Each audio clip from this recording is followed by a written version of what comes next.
Basically এটা math না, আমি তোমাদেরকে এখন কিছু কনসেপ্ট দেখাবো যেখানে তোমরা বিভিন্ন ধরনের কোয়ান্টিটি বা ভেক্টর কোয়ান্টিটি বলি বা ভেক্টর রাশি বলি তাদের সাথে মানে তাদের মধ্যকার সম্পর্কটা বুঝতে পারবে। তো এবার এই ছবিটার দিকে খেয়াল করে দেখো, আমরা এখানে সে একই রকম ছেলেটার ডিসপ্লেসমেন্ট দেখতে পাচ্ছি। ডিসপ্লেসমেন্ট মানে হচ্ছে সরণ, তোমরা যারা বুঝতে পারছো না তো আমি একটু লিখে রাখি এখানে, এটা হচ্ছে আমাদের সরণ। আর এখানে আমরা সরণের সাথে ফোর্স বা বলের একটা সম্পর্ক তৈরি করব এবং বল আর সরণ দুটোই কিন্তু ভেক্টর রাশি এবং আমরা চাইলে যে কোনো ভেক্টর রাশিকে অন্য একটা ভেক্টর রাশির মাধ্যমে প্রকাশ করতে পারি এবং তাদের কাজগুলো একই রকম যে হয় সেটা আমরা দেখতে পারি। বেসিক্যালি প্রকাশ করা বলতে বোঝাচ্ছে কি যে আমরা তো বিভিন্ন ধরনের সূত্র শিখেছিলাম তাই না, ত্রিভুজ সূত্র, তারপর হচ্ছে বহুভুজ সূত্র বা সাধারণ সূত্র। তো এই যে যোগের সূত্রগুলো আছে সবগুলো সূত্র আসলে একই রকমভাবে কাজ করে প্রত্যেকটা ভিন্ন ভিন্ন ভেক্টর রাশির জন্য। যেমন আমরা এখানে সরণের জন্য যে কাজটা করাবো, ফোর্স বা বলের জন্য একই কাজ করাবো ভেক্টর রাশির যোগের ক্ষেত্রে। প্রথম ছবিতে দেখো আমাদের ছেলেটা স্মরণ করছে, আসলে যাত্রা করছে, এই বিন্দু থেকে শুরু করলো, তারপর হচ্ছে বি বিন্দুতে গেল, তারপর সি বিন্দুতে গেল, আবার ডি বিন্দুতে গেল, ফাইনালি এ বিন্দুতে কিন্তু ফিরে আসলো। প্রতিবারই তার স্মরণ হচ্ছে 10 মিটার করে বা দূরত্ব হচ্ছে 10 মিটার করে। তাহলে এক্সাক্ট কী হলো তোমরা এমনিতেও দেখতে পাচ্ছ, এখানে আসলে একটা একই সিকোয়েন্স কাজ করছে বা বলা যায় একটার পর একটা যে সিকোয়েন্স আছে সেই সিকোয়েন্সটা এখানে কাজ করছে। তো যখন এরকম একই সিকোয়েন্সে কাজ করে ইনিশিয়াল পয়েন্ট আর ফাইনাল পয়েন্ট একই জায়গায় চলে আসে তখন আমরা বলতে পারি যে তার সরণটা হয় শূন্য বা নাল ভেক্টর বা শূন্য ভেক্টর। তাহলে আমরা এখানে দেখতে পাচ্ছি তার সরণটা হচ্ছে শূন্য। সেম কন্ডিশন আমি যদি ফোর্সের ক্ষেত্রে অ্যাপ্লাই করি, দ্যাট মিন্স আমরা যদি এই সমস্ত সরণগুলোকে এ থেকে বি, বি থেকে সি, সি থেকে ডি, ডি থেকে এ, এগুলোকে যদি আমি একটা নির্দিষ্ট দ্বিমাত্রিক অক্ষে বলের সাথে তুলনা করি তাহলে আমরা দেখব নেট ফোর্স বা লব্ধি বল শূন্য আসবে। এখানে কিন্তু আমাদের লব্ধি সরণ বা আর কিন্তু শূন্য এসেছে, আমি এখানে লব্ধি সরণকে আর ধারে প্রকাশ করলাম, এটা যেমন শূন্য এসেছে একই কনসেপ্ট যদি আমি বলের ক্ষেত্রে অ্যাপ্লাই করি সেখানেও কিন্তু আমাদের লব্ধি বল শূন্য আসবে। কিভাবে করব তাহলে একটু চলো দেখে ফেলি। তো আর এর উপরে তীরটা একটু ঠিক করে দেওয়া উচিত। ওকে, তো আমরা প্রথমে এ থেকে বি এর দিকে তাকাই। এ থেকে বি হচ্ছে আমাদের 10 মিটার। কথার কথা আমরা এখানে 10 মিটার তো ধরবো না বলের ক্ষেত্রে, আমরা বেসিক্যালি নিউটন ধরবো বলের ক্ষেত্রে। তাহলে এ থেকে বি সরাসরি ওয়াই অক্ষ বরাবর কাজ করছে। আর এখানে ফোর্সের ক্ষেত্রে আমরা দ্বিমাত্রিক একটা পৃষ্ঠ এঁকেছি যার এটা হচ্ছে এক্স অ্যাক্সিস এবং উপরে বেসিক্যালি ওয়াই অ্যাক্সিস হিসেবে কাজ করবে। আর এটা হচ্ছে আমাদের মাইনাস এক্স অ্যাক্সিস আর নিচে হচ্ছে আমাদের মাইনাস ওয়াই অ্যাক্সিস। তো এখন এ থেকে বি এর দিকে যদি আমি দেখি তাহলে এটা সরাসরি পজিটিভ ওয়াই অক্ষ বরাবর কাজ করে। তাই আমি সিম্পলি এটাকে রিপ্লেস করব, একটু ছোটো করে রিপ্লেস করি, বড় করে আঁকবো না, ওয়াই অক্ষ বরাবর। তাহলে এই যে রিপ্লেসমেন্টটা হলো এটা বেসিক্যালি কি নির্দেশ করছে, আমাদের 10 নিউটন বল নির্দেশ করছে এবং এটা সরাসরি ওয়াই অক্ষ বরাবর উপরে। এরপরে তোমরা জানো যে ভেক্টরগুলোকে সরিয়ে ফেলা যায়। তো আমি এখানে বি থেকে সি এর দিকে যে সরণটা কাজ করছে সেটাকে রিপ্লেস করে এবং এটাকে কনভার্ট করলাম ফোর্সে, তখন সেটা ঠিক পজিটিভ এক্স অ্যাক্সিস বরাবর কাজ করবে, যার ইনিশিয়াল পয়েন্ট হবে আমাদের মূল বিন্দুতে এবং ফাইনাল পয়েন্ট হবে এই জায়গাটাতে। তাহলে আমরা বলতে পারি এখানেও কিন্তু বলা যায় 10 নিউটন ফোর্স কাজ করছে। আবার সি থেকে ডি এর দিকে যদি তাকাও তাহলে এটা কিন্তু নেগেটিভ ওয়াই অক্ষ বরাবর কাজ করছে, যার ইনিশিয়াল পয়েন্টটা হবে অবশ্যই মূল বিন্দুতে আর ফাইনাল পয়েন্টটা হবে এই নেগেটিভ ওয়াই অক্ষ বরাবর। তাহলে এটা হচ্ছে আমাদের 10 নিউটন হিসেবে কাজ করছে। আবার তুমি যদি ডি থেকে এর দিকে থাকা সরণটাকেও সরিয়ে ফেলো তাহলে সেটাও কিন্তু মোটামুটি এই বরাবর কাজ করবে, যার ইনিশিয়াল পয়েন্ট হবে কিন্তু মূল বিন্দুতে। তো এটা যদি আমি সরাই তাহলে আমি পাবো এখানে একই রকমভাবে 10 নিউটন। তার মানে আমরা এখানে 10 মিটার সরণগুলোকে রিপ্লেস করলাম 10 নিউটনে। এবং রিপ্লেস করার পর তোমরা দেখতে পাচ্ছ যদি মাঝখানে কোনো একটা বস্তু থাকতো, কথার কথা আমি একটা বস্তু এঁকে দিলাম একদম মূল বিন্দুতে, আমি একটা বস্তুকে রাখলাম বা একটা জিনিসকে রাখলাম এবং এই অবজেক্টটাকে আমি এখন কি করছি, চারোদিক থেকে এমনভাবে টানছি যে প্রত্যেকটা বল আমার সমান। এবং আরও একটা বিষয় খেয়াল করে দেখো, একটা বল থেকে আরেকটা বলের কিন্তু যে অ্যাঙ্গুলার ডিসপ্লেসমেন্ট বা কৌণিক যে দূরত্ব সেটা কিন্তু আমার 90 ডিগ্রি করে, আমি একটা দেখালাম, এটা কিন্তু আমাদের 90 ডিগ্রি করে।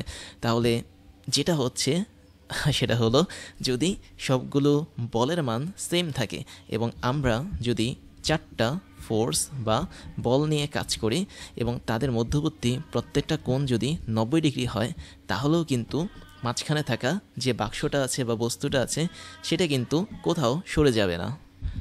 এর মূল কারণ হচ্ছে কি, কারণ এখানে আমাদের নেট ফোর্স বা লব্ধি বলের মান 0, কেননা তোমাকে চারদিক থেকে টানছে সেম বলে এবং সেই ক্ষেত্রে তুমি কোনোভাবে নড়তে পারছো না। কারণ হচ্ছে যখন তোমাকে নেগেটিভ এক্স অক্ষ থেকে -1 নর্মালি 10 নিউটন বলে টানছে, তখন একই রকম পজিটিভ এক্স অ্যাক্সিস থেকেও তোমাকে 10 নিউটন বলে টানছে।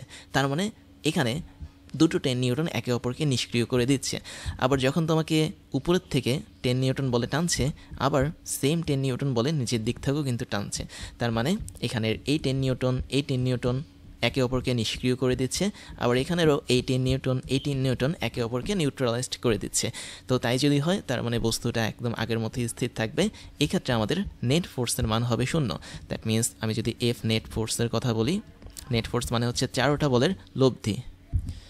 তো এটা হচ্ছে আমাদের নাল ভেক্টর বা শূন্য ভেক্টর পাবো। দ্যাট মিনস এটা আসলে কোনো মিনিংই না, দ্যাট মিনস এখানে কোনো লব্ধি বল কাজ করবে না।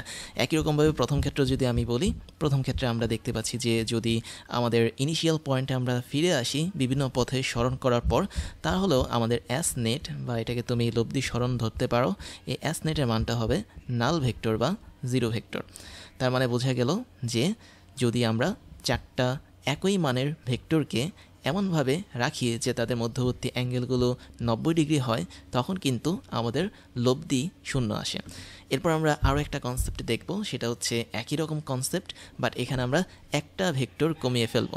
দ্যাট মিনস আমরা এখানে একই রকমভাবে দেখছি আমাদের এই ছেলেটা যাত্রা শুরু করেছে এবং সে এক্ষেত্রে 3টা পথ অতিক্রম করেছে 10 মিটার করে, এবং 3টা পথ অতিক্রম করার ফলে সে কিন্তু আবার আগের জায়গায় ফিরে এসেছে। দ্যাট মিনস এটা যদি এ বিন্দু হয়, এটা যদি বি বিন্দু হয়, এটা যদি সি বিন্দু হয়, সে এ থেকে যাত্রা শুরু করে আবার এতে ফিরে এসেছে।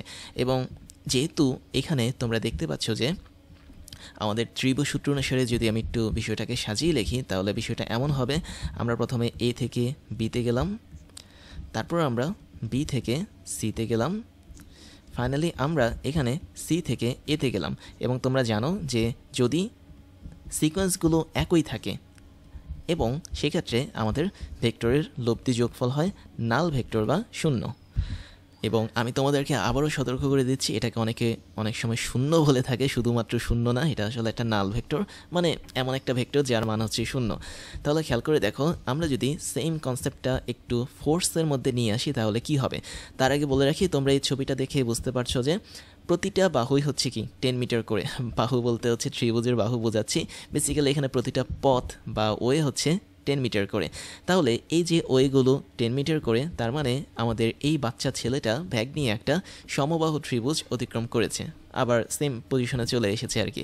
তো এই যে সমবাহু ত্রিভুজেরটা আমি দেখলাম, তার মানে এদের মধ্যবর্তী কোণগুলো কত ডিগ্রি করে হবে? অবশ্যই 60 ডিগ্রি করে হবে। তাহলে সমবাহু ত্রিভুজের প্রত্যেকটা বাহুর মধ্যবর্তী কোণ আমরা জেনে এসেছি 60 ডিগ্রি করে। তো আমি একটু 60 ডিগ্রিটা লিখে দিলাম, কারণ আছে এটা লেখার। এখন আমরা করব কি, আমাদের এই যে টোটাল এই 3টা বল পেয়েছি, আমরা এই 3টা ডিসপ্লেসমেন্টকে যদি বলে বা ফোর্সে কনভার্ট করি তাহলে কেমন হবে? আমাদের মূল বিন্দু থাকবে হচ্ছে এটা। তো মূল বিন্দু থেকে আমি এ বি বরাবর যাত্রা করলাম। খেয়াল করে দেখো, আমি জাস্ট এ বি এই সরণটাকে যদি বল ধারা বা ফোর্স ধারা রিপ্লেস করি, তাহলে তার অবস্থানটা হবে অনেকটা এমন। আমি যদি একটু আঁকার চেষ্টা করি, মানে ছোট করে আঁকি, তাহলে আমাদের অনেকটা এমন হবে। আমি একটু সংশোধন করি, কেননা তোমরা দেখতে পাচ্ছ যে এখানে এ বি যে সরণটা ছিল সেটা আসলে এক্স অ্যাক্সিসের সাথে 60 ডিগ্রি কোণ করে আছে। এই যে তোমরা যদি এই কোণটা দেখো তাহলে দেখবে এসি হচ্ছে আসলে এখানে এক্স অ্যাক্সিস বরাবর কাজ করছে এবং তার সাথে 60 ডিগ্রি কোণ করে আছে কে? A B. তাহলে আমি প্রথমে এ বিটাকে আঁকি, এই হচ্ছে আমাদের এ বি, এবং এ বি সরণটাকে আমি এখানে বলের মাধ্যমে প্রকাশ করলাম, যেখানে এটা আমাদের এক্স অক্ষের সাপেক্ষে 60 ডিগ্রি করে আছে। তো আমি একটু দেখিয়েও দিই, তাহলে আমাদের সুবিধা হবে। আমরা আরেকটা বাহু দেখাই। তো আমাদের আরেকটা বাহু হচ্ছে এসি, এবং খেয়াল করে দেখো এসিটা কিন্তু আবার পেছনের দিকে কাজ করছে, অর্থাৎ সি থেকে এর দিকে কাজ করছে নেগেটিভ এক্স অক্ষ বরাবর। তাই আমরা আরেকটা বাহুকে এই বরাবর আঁকতে পারি, যেটা হচ্ছে সিএ। এবং ফাইনালি আরও একটা বাহু আছে যেটা কাজ করছে বি থেকে সি এর দিকে এবং বি থেকে সি এর দিকে, তার মানে আমরা এখানে যেটা করছি সেটা হচ্ছে প্রত্যেকটা ভেক্টরের ইনিশিয়াল পয়েন্ট বা পাদবিন্দুকে আমরা মূল বিন্দুতে রাখছি ফোর্সের ক্ষেত্রে। তাহলে বি থেকে সি এর দিকে যদি তুমি তাকাও তাহলে দেখতে পাবে যে বি থেকে সি বেসিক্যালি ঠিক এই সবুজ অংশটা বরাবর কাজ করছে। এবং একটা বিষয় এখানে ক্লিয়ার যে আমাদের এক্স অ্যাক্সিসের সাথে এ থেকে বি 60 ডিগ্রি কোণ তৈরি করেছে, তাই এটা হচ্ছে আমাদের 60 ডিগ্রি। আবার আমাদের বি থেকে সি যেটা সেটা আবার বলা যায় 60 ডিগ্রি কোণ তৈরি করেছে এক্স অক্ষের সাথে। দ্যাট মিন্স এই কোণটাও কিন্তু আমাদের হবে হচ্ছে কত, 60 ডিগ্রি। আবার এক্ষেত্রে তোমরা দেখতে পারো যে আমি যদি একটু মার্ক করে দিই তাহলে এই দুটো কোণ মিলে একত্রে 120 ডিগ্রি তৈরি করেছে। কেননা 60 আর 60 যোগ করলে কত হবে, অবশ্যই 120 ডিগ্রি হবে। তার মানে আমরা বুঝতে পারলাম যে এই ক্ষেত্রে আমরা যেহেতু ডিসপ্লেসমেন্ট জিরো বা নাল ভেক্টর পাচ্ছি, তাই এখানেও আমাদের যে ফোর্সটা হবে এই নেট ফোর্সটাও কিন্তু শূন্য আসবে বা নাল ভেক্টর আসবে। দ্যাট মিন্স আমি যদি এখানে তিনটা ফোর্সকে এমনভাবে অ্যাপ্লাই করি যাতে তাদের মধ্যবর্তী কোণগুলো 120 ডিগ্রি হয়, তবে সেক্ষেত্রে আমাদের নেট ফোর্সটা হবে কত, 0 ডিগ্রি, মানে নেট ফোর্সটা হবে হচ্ছে 0। তাই তোমরা এটাও বলতে পারো এদের মধ্যবর্তী কোণও হচ্ছে 120 ডিগ্রি। এবং তোমরা নিচের দিকে যদি যাও এই দুটো ভেক্টরের মধ্যবর্তী কোণ হচ্ছে 120 ডিগ্রি। তার মানে এখান থেকে একটা বিষয় কনফার্ম, যদি আমরা তিনটা একই মানের ভেক্টর নিই, খেয়াল করে দেখো এখানে কিন্তু ডিসপ্লেসমেন্টগুলো 10 মিটার করেছিল, আর তুমি ইচ্ছা করলে এগুলোকে 10 মিটার না দিয়ে প্রত্যেকটা ফোর্সকে 10 নিউটন ধরতে পারো।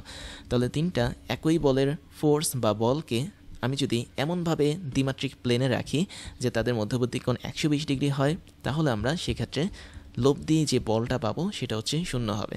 তাহলে এটাও কিন্তু ভেক্টরের একটা খুব সুন্দর বৈশিষ্ট্য বা ফোর্সের ক্ষেত্রে একটা সুন্দর বৈশিষ্ট্য। এবং তোমরা যদি একদম মাঝখানে, আমি যদি একটু মাঝখানের অংশটা দেখাই, এই ফোর্সটা তোমরা যে জায়গাটা থেকে অ্যাপ্লাই করেছো দ্যাট মিন্স মূল বিন্দু, এখানে যদি একটা বস্তু রাখো বা হচ্ছে একটা অবজেক্ট যদি রাখো, তাহলে সেই অবজেক্টটা কিন্তু কখনোই নড়বে না, বিকজ এখানে এই অবজেক্টের উপর লব্ধি বলটা শূন্য হিসেবে কাজ করছে।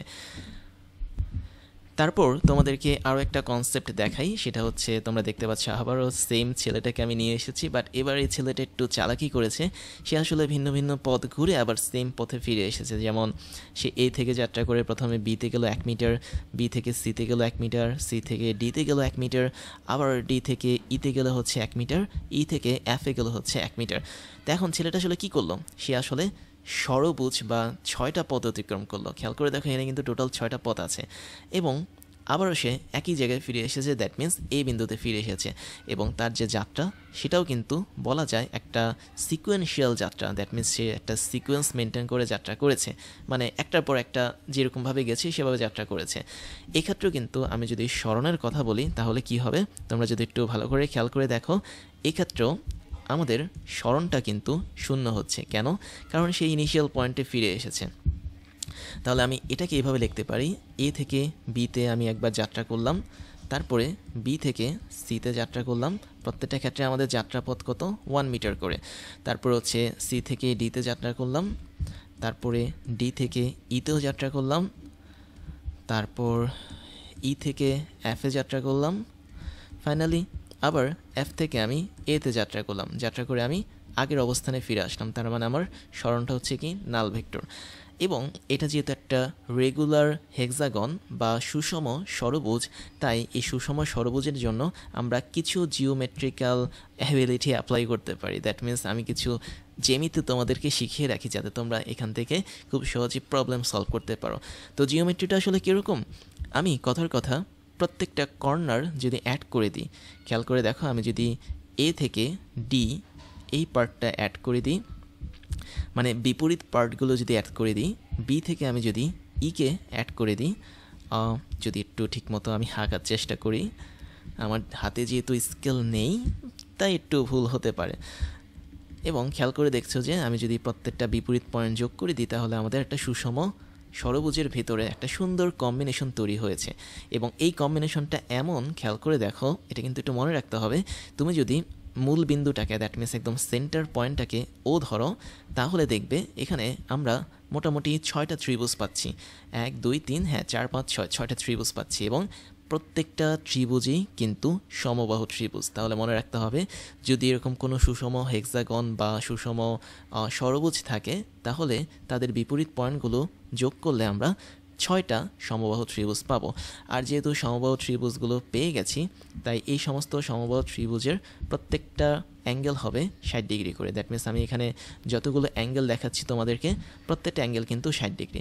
তার মানে এটাও 60 ডিগ্রি, এটাও 60 ডিগ্রি, আবার এটাও 60 ডিগ্রি, তারপর এটা, তারপর ভেতরেরটা, আবার এই পাশেরটা, এগুলো কিন্তু সবগুলো 60 ডিগ্রি।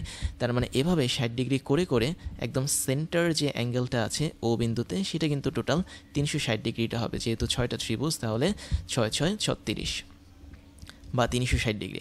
তাহলে আমি দেখতে পাচ্ছি এখানে মোটামুটি সবগুলোই 60 ডিগ্রি করে। এটা মনে হয় দেওয়া হয়নি, ওকে। তো এখন যেটা করব সেটা হচ্ছে, এই যে আমরা এখানে 6টা সরণ পেয়েছি, এই সরণগুলোকে এখন আগের মতো ফোর্স দ্বারা রিপ্লেস করব। দেখো তো, ফোর্স দ্বারা যদি আমি রিপ্লেস করি তাহলে কি ঘটবে। আমি যদি এ বি এর দিকে তাকাই, এ বি হচ্ছে 1 মিটার, সে কিন্তু আমাদের এক্স অ্যাক্সিসের সাপেক্ষে 60 ডিগ্রি করে আছে। তুমি নিচের এই পার্টটাকে এক্স অ্যাক্সিস ধরতে পারো। তাহলে আমি এ বিটাকে যদি আঁকার চেষ্টা করি, তাহলে মোটামুটি গ্রাফে মোটা হয়ে যাচ্ছে। যাই হোক, আমি একটু পাতলা করে আঁকার চেষ্টা করি এ বিটাকে। বেসিক্যালি আমরা এখানে যতগুলো ভেক্টর আছে সবগুলোকে আঁকবো। আমরা প্রথমে যেটা আঁকবো সেটা হচ্ছে এ বিকে আঁকবো। তাহলে দেখো, এ বিটাকে যদি আঁকি, সে মোটামুটি এরকম একটা অংশ দখল করে নেবে, যা এক্স অক্ষের সাপেক্ষে 60 ডিগ্রি কোণ তৈরি করছে। এবং আমি এটাকে এখন ডিসপ্লেসমেন্ট না রেখে 1 নিউটন ফোর্স হিসেবে কনভার্ট করে ফেললাম। আবার আমি আরেকটা আঁকতে যাচ্ছি, কেন, এটাকে আমি একটু মুছে ফেলি। এবার আমরা এই বাকিগুলোকে আঁকি। তো এবি তো আঁকলাম, তারপর হচ্ছে বিসি। বিসি কিন্তু একদম সরাসরি এক্স অক্ষ বরাবর কাজ করছে, এবং এটার মানও হচ্ছে কি 1 নিউটন। তো আমি সরাসরি এক্স অ্যাক্সিস বরাবর আরও একটা ভেক্টরকে আঁকলাম, যেটা হচ্ছে বিসি, এবং এটা 1 নিউটন হিসেবে কাজ করছে। তারপরে খেয়াল করে দেখো, সিডি, এটাও কিন্তু মোটামুটি নিচের দিকে ঠিক 60 ডিগ্রি বরাবর এভাবে কাজ করছে। তো এটা হচ্ছে আমাদের 1 নিউটন। তার মানে আমাদের এই যে অ্যাঙ্গেলটা আছে, এটাও কিন্তু 60 ডিগ্রি। আবার তোমরা যদি দেখো, ডি থেকে ই, সেটা কিন্তু ঠিক বিপরীতভাবে এ থেকে বি এর দিকে কাজ করছে। দ্যাট মিনস তুমি যদি একটু প্রথম ছবির দিকে তাকাও, এ থেকে বি যেদিকে কাজ করছে, তার এন্টি প্যারালাল ডি থেকে ই কাজ করছে। এন্টি প্যারালাল মানে হচ্ছে বিপরীতভাবে সমান্তরাল। তার মানে আমি জাস্ট এ থেকে বি এর একদম বিপরীত দিক বরাবর 1 নিউটনের ডি থেকে ইকে আঁকতে পারবো। আবার খেয়াল করে দেখো, সি থেকে ডি যেদিকে কাজ করছে, তার ঠিক বিপরীত দিকে প্যারালালভাবে এফ থেকে এ কাজ করছে। তার মানে আমরা এফ থেকে এ কে ঠিক এই বরাবর কাজ করাবো। এটা হচ্ছে আমাদের এফ থেকে এ। তো এটা হচ্ছে আমাদের 1 নিউটনভাবে কাজ করবে। এবং ফাইনালি আমরা আরেকটা বিষয় দেখতে পেলাম, বি থেকে সি যেদিক বরাবর কাজ করছে, ই থেকে এফ তার বিপরীত দিকে কাজ করছে, এবং এরাও হচ্ছে এন্টি প্যারালাল। তার মানে এটা হচ্ছে আমাদের 1 নিউটন। তাহলে এখানে প্রত্যেকটা অংশ কিন্তু আমাদের এক্স এবং ওয়াই অ্যাক্সিসের সাথে 60 ডিগ্রি কোণ করে আছে। যদি তোমরা দেখো যে আমাদের এই অংশটাও 60 ডিগ্রি বা 60 ডিগ্রি, এই অংশটাও কিন্তু আমাদের 60 ডিগ্রি, এবং একই সাথে তুমি যদি খেয়াল করো, এই অংশটুকু কিন্তু আমাদের 60 ডিগ্রি হবে। আর এটা যদি তুমি বুঝতে না পারো কেন 60 ডিগ্রি হবে, আমি একটু ভেঙে বোঝাচ্ছি। যে অলরেডি যেহেতু আমাদের একটা অংশ 60 ডিগ্রি তৈরি করেছে, তাই এই অংশটাকে অবশ্যই 30 ডিগ্রি। আবার এখানের 1 নিউটনটাও 60 ডিগ্রি তৈরি করেছে এক্স অক্ষের সাথে, তাই ওয়াই অক্ষের সাথে সে অবশ্যই 30 ডিগ্রি কোণ তৈরি করবে। তার মানে এরা দুজন এখন মিলিতভাবে 60 ডিগ্রি তৈরি করবে। এবং ফাইনালি উপরেরটাও সেম, এতটুকু অংশ 30 ডিগ্রি হবে, এবং এতটুকু অংশ কিন্তু আমাদের 30 ডিগ্রি হবে। আর টোটালটা মিলিতভাবেই কিন্তু আমাদের এই জায়গাটাতে 60 ডিগ্রি তৈরি করবে। এর মানে আমরা এখানে যেটা দেখতে পেলাম, আমাদের টোটাল ফোর্স আছে 6টা, এবং 6টা ফোর্সের প্রত্যেকটাই কিন্তু সেম বা 1 নিউটনের, এবং তারা পরস্পরের সাথে 60 ডিগ্রি কোণ তৈরি করে আছে। তাহলে আমরা বুঝতে পারলাম, যদি আমরা এক্ষেত্রে মাঝখানে কোনো একটা বস্তুকে রাখি, কথার কথা মাঝখানে আমি যদি একটা বস্তুকে রাখি, এবং সেই বস্তুটাকে যদি আমি 6 দিক থেকে ঠিক এমনভাবে টান দিতে শুরু করি যাতে এক একটা বল পরস্পরের সাথে 60 ডিগ্রি কোণ তৈরি করে, তবে আমাদের বস্তুটা কিন্তু নড়বে না। সেক্ষেত্রে আমাদের যে নেট ফোর্স বা নিট বল যে আছে, সেটার মানটা 0 হয়ে যাবে, বা আমরা বলতে পারি এখানে আসলে 0 ভেক্টর কাজ করবে। তাই আমরা এখানে আরও একটা কনসেপ্ট দেখলাম, যে যদি আমরা একই মানের 6টা ভেক্টরকে পরস্পরের থেকে 60 ডিগ্রি করে রাখি, তবে সেক্ষেত্রে আমরা লব্ধি যে বলটা পাবো, তার মানটা পাবো হচ্ছে 0। এবার আমি তোমাদেরকে আমার পরিচয়টা জানাচ্ছি। আমি হচ্ছি ইমতিয়াজ। ওইডেমি সহ ক্রাশ ইঞ্জিনিয়ারিং এবং টকডেমির ফাউন্ডার হিসেবে কাজ করছি, যেখানে ওইডেমিতে আমি স্কুল এবং কলেজ লেভেলের স্টুডেন্টদেরকে পড়াই, ক্রাশ ইঞ্জিনিয়ারিংয়ে আমি ইঞ্জিনিয়ারিং লেভেলের স্টুডেন্টদেরকে পড়িয়ে থাকি এবং টকডেমিতে মেডিকেল সায়েন্সের স্টুডেন্টদেরকে পড়িয়ে থাকি। সেই সাথে আমি বিগত 10 বছর ধরে 5 লাখেরও বেশি স্টুডেন্টদেরকে অনলাইন এবং অফলাইনে পড়িয়েছি। আমার এডুকেশনাল ব্যাকগ্রাউন্ড হচ্ছে বিএসসি কমপ্লিট করেছি ইলেকট্রিক্যাল অ্যান্ড ইলেকট্রনিক ইঞ্জিনিয়ারিং নিয়ে, এমএসসি কমপ্লিট করেছি বায়োমেডিক্যাল ইঞ্জিনিয়ারিং নিয়ে এবং বর্তমানে একটা ইউনিভার্সিটিতে লেকচার হিসেবে কাজ করে যাচ্ছি।